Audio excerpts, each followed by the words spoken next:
Hello guys, welcome to Engineers Code. And so far we have discussed about the operating system details, like introduction to operating system, and discussed how memory works, what are the different primary memories and secondary memories. We have discussed the architecture of RAM in a more detailed way. Where is ROM working, and how cache memory works, and the types of cache memory, right? So in today's video, what we are going to do is we are going to look upon the main core part of operating system, that is called as kernel. And we will see where kernel sits in the architecture of operating system, how kernel manages its memory, like it divides itself into two parts, and how kernel stack works, and what are the data structures that are used by kernels, and how they like what are the tables that are used by kernel to manage all the things that it does, right? So let's start. So operating system is divided into two components: the software component and the hardware component. In the software component, there are basically six things that are very important. Like the kernel, first is obviously the kernel. It is the core part of operating system. Like we will look into the definition afterwards, but let's just see what are the different components of it. Second is the device drivers. All the softwares related to the devices are there in the software component part. The file system, every operating system has its own file system. We will look upon file system and how it works in the later videos in a more in-depth way. What data structures do they use, how they store files, how they replace or delete a file, what happens in the background. Next is the user interface, the things that we are seeing, the CLI and the GUI, right? We have discussed about it, what are the functionalities of operating system in the earlier videos. If you haven't watched it, feel free to watch it and then come to this video. So next is the system libraries and the application software, right? And the next is the hardware components of operating system, which is the CPU or the main processor of your device, the memory and storage devices, the input output devices, the network interface, and the motherboard. And motherboard is responsible for giving power supply to all the chips and all the devices that are present. Like motherboard is the, as the name suggests, right? It is the mother of all boards or all the circuits that are available to you in your device. So these are the two different components of operating system. So in this video we will discuss about kernel. So let's move on to the next page, and first let's see the definition of kernel. Right. So the kernel is the central component of an operating system that manages all the system resources, like all the things that we have discussed earlier that operating system does. Most of the things are done by the kernel itself. No, the kernel manages the system resource, provide essential services, and acts as a bridge between the software application of the user and the hardware devices. It is responsible for controlling of execution of all the processes, managing memory, handling input output operations, and it ensures that the overall system is stable and secure.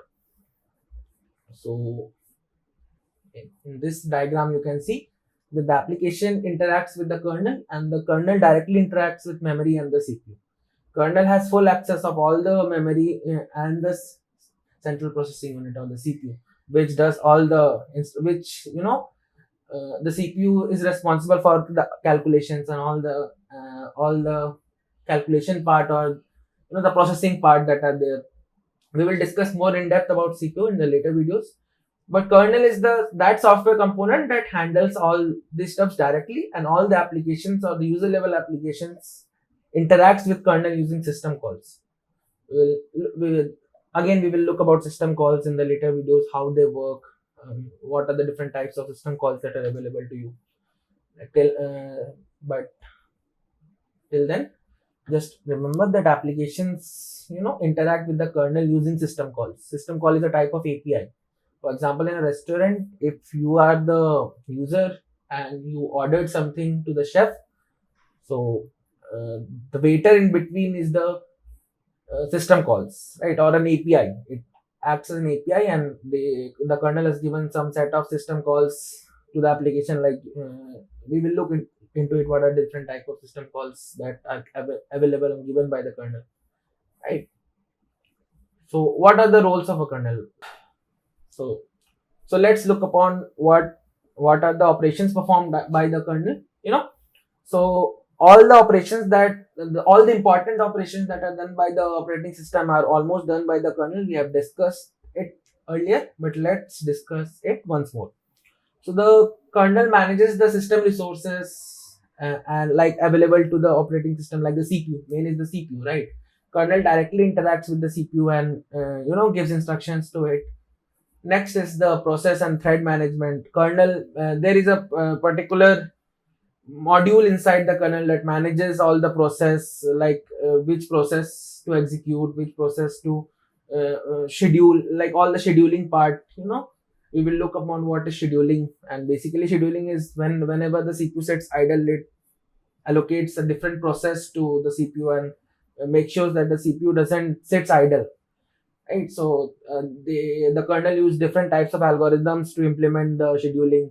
So all the process and the thread and the simultaneous threads are managed by the kernel, right? Next is the file system. So the kernel manages all the open files. Whenever you delete a file or whenever you replace a file are done by the file management module of the kernel, right? For all these that we are discussing, kernel uses a special data structure for each and every thing that we will discuss in this video, like what are the uh, how kernel manages it, right? We will discuss it, and for each and every, that is called the data structures of kernel, right? And for each and every data structure we will have a particular video on how they work and where they work, right? Next is the memory management. The kernel manages memory by allocating or deallocating memory for each and every process. Kernel has its own memory. Kernel has its own memory stack, if we talk more specifically. So we will discuss how the stack look likes, and when we learn about the process part, then we will learn how whenever a process is created, how it interacts with the kernel, and how the kernel gives the process some uh, control over it, right? So next is the system calls. We already discussed what are system calls. System call acts as a API between the applications and the kernels, and system interrupts as well. So what are system interrupts? System interrupts are something whenever you click a mouse or press a button in your keyboard. So the hardware that you are using has software that generates signal whenever you press a keystroke or a mouse strokes, that is handled by the kernel. Again, system interrupts, has its own module, and we will have a particular section on it in this playlist where we will discuss about the details of the system interrupts, right? There are different types of system interrupt, the software system interrupts and the hardware interrupts. How interrupts work, what are the data structures that are used by it, like how kernel handles it. But till now, just remember the definition of system interrupts, right? So these are all the work done by the kernel. So I hope till now you have understood, what is a kernel, what are its uses. So next, let's see where is kernel in the memory and how it, divides its memory into the kernel mode, or so-called the user mode. So let's see. So here is the overall RAM, and there are two address spaces, right? There is an address space allocated to the user and the kernel. In the user there are like the web browsers, the notepad that you have opened, any other softwares that are there sits in the user space. So there are two spaces, the user space and the kernel space. So kernel space is where the kernel sits and its kernel code is there in the kernel space, and kernel directly have access to all the hardwares that are available to you in the laptop, and the CPU, obviously it has direct control or privileged access to the CPU, right? And all the other processes that are available is there in the user space. There are two memory regions in the RAM: memory region 1, as you can see, and the memory region 2. In the memory region 1, we have the applications, the processes, and the user stack. And we will look upon what is a stack. We will not see the definition of it. I hope you know what is a stack, and all the processor or the application that are present in the user space interacts with the kernel through system calls.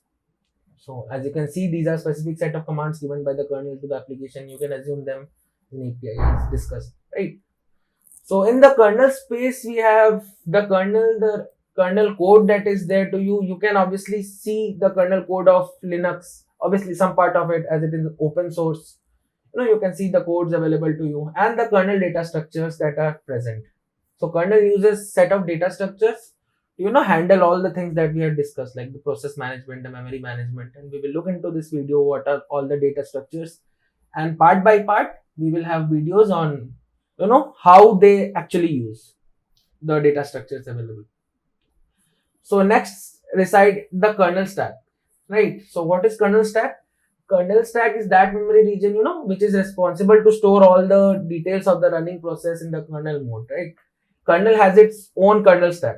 It is the working area of kernel, right? Whenever there is anything like any interrupt that is there, or any context switch between the process. And again, don't worry about context switching and the process stuff. We will discuss it. Let's assume that whenever the kernel saves the context of one process and gives control to another process, that is called basically a context switching.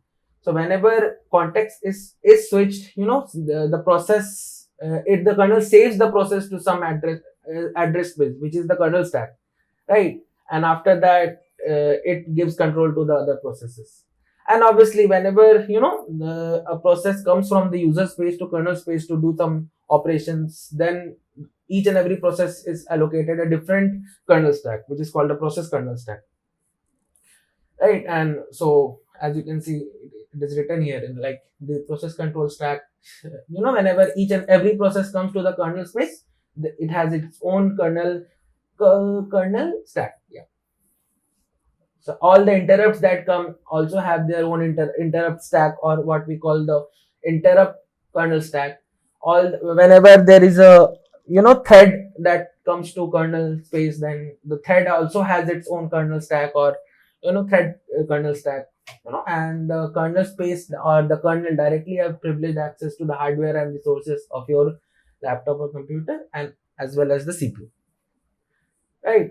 So I hope you understood what is user space and kernel space. Let's recap once more. The user space and kernel space are two spaces that sits in the random access memory, where all the privileged part or the kernel where the kernel sits is called the kernel space. All the operations that the kernel performs are done in the kernel space, while the other applications such as your web browser, any other process like the software that I'm using currently, the like Notepad or any other stuff, if you open Spotify, all these stuff are in the user space. And whenever they require something from the kernel, or they directly want access to the CPU or hardware resources, they need to go to kernel space to work. Kernel provides control to the processes by context switching, right? So next we see what is a kernel stack. So everybody should know till now that what is a stack, and stack works in LIFO or LIFO. Stack works in LIFO context, right? Last in first out context. So, but in kernel stack, it is not similar to normal stacks. Normal stacks, what you have seen is the top is in the top in the diagram, right? But in kernel space, it grows down. Like this memory is larger and this memory is smaller. Why it is so, we will discuss, right? So the first, let us discuss what is a kernel stack once more. The overall kernel stack, there are two types of kernel stack: the kernel stack that is available for the processes, and the overall kernel stack that is used by the kernel to handle its own functions, right? So the overall kernel stack is used for the purpose of including handling interrupts, exception, system calls, and context switches, as we discussed. When an interrupt or exception occurs, the current state of the interrupted process is saved on the kernel stack to allow the kernel to handle the interrupt or exception. So whenever there is a system call, it should save what it is doing, right? So it is saving all these things in the stack, which is called the kernel stack, right? So kernel stack is whenever we discuss about stack, we discuss about continuous block of memory that is allocated in the boot process, right? Whenever the kernel stack has some size, for example, let's suppose 4 KB or 8 KB, and it is allocated or initialized whenever your computer starts, because obviously till your computer is running or the operating system is running, the kernel should have access to the kernel stack, so that it can context switch every time, and whenever an interrupt occurs or something sort of that, it can store its context somewhere. So this in this stack, the memory grows down, and generally in the other stacks that are available or the heaps that are available, the memory goes up. So why the memory goes down? For example, this memory, if you convert it into decimal form, and this memory, let's suppose there are two memory sections available in this stack, this one and this one. So obviously this one is higher and this one is lower, right? So these two are the first one is will be higher, the second one will be much lower than that, then the third one will be lower than that, and then continuously growing down. But the other things or the other stacks that are available or the heaps that are available are growing up, which means that it starts with the lower memory section and goes up to the higher memory section. Why it is so? To avoid, as it is written, it is growing up to avoid conflict with the other memory areas which are growing up in nature, like the heap that we use are growing up in nature, and all the other stuff. So because he needs to the or the kernel needs to avoid conflicts, so that is why these growing up and growing down architecture is followed. Again, the stack has its own stack pointer, which is the special pointer which is resided in the special register which keep tracks of the current location of the stack, and what is in the top of the stack. And for example, it's to and one more thing we need to discuss is whenever the stack stores something, it has its return address. So what is the return address? So let's see, suppose this is the code and this is the instruction at which the context switch is occurred. So the kernel or the code should remember, right, that this is where the code has stopped working, and after whenever the context switch has ended and this process comes again in control, then from this part the code should start again. So this is called the return address, or the address in which it should return and start executing once again. So this is also stored in the stacks as well, and the other things, the process control blocks and everything we will discuss in the later videos. So I hope you are able to understand about kernel stack. So this is how something look like. It has a stack pointer. It stores the return addresses or other process blocks or interrupt blocks, or other data structures that the kernel use. It stores it, and we will see what the kernel uses. Yeah. So let's move on and see what are the data structures that are used by the kernel, right? So these are some of the data structures used by the kernel to manage all the things. So first data structure is the process control block, or the PCB. Whenever we will discuss about process in depth, we will know what are the components of the process control block and how processes are managed in the kernel. So for managing a process, or remembering what process are in use or what are the processes that have context switched or etc., it uses a process table, right? For file control block, or for file managing files, like which files are open, which files are deleted, etc., it uses a file control block. Like file control block is a specific data structure that comes in the kernel, and it uses a file descriptor table. Like what we will look upon again, what is a descriptor whenever we will discuss file system in depth, how it stores the data of files in the file descriptor table and how it accesses it, right? Next is the page table. Obviously pages or paging, we will look upon what is page and how virtual memory works, and we will discuss then how in page table we store all the details of the page. And so basically page table is a table in which we have mapping of all the pages that are there in the virtual memory, and whenever the kernel needs to load the pages, it will like see this table and see which pages are there in the physical memory, and how to convert it and bring to the RAM or the current memory, right? So next is the device control block, which is used by the devices, and next is scheduler data structures, right? So whenever we will also look upon in depth how scheduling works, what are the different algorithms that are used in scheduling, and then we will able to visualize or see about these data structures. So let's currently know what are the data structures that it is using. So it is using the process queue, the run queue, the priority queue, or the multi-level feedback queue. So I hope you know about queue and how queue works. What is the architecture of it? So, for example, the run queue, all the processes that are ready to go into execution are stored in run queue.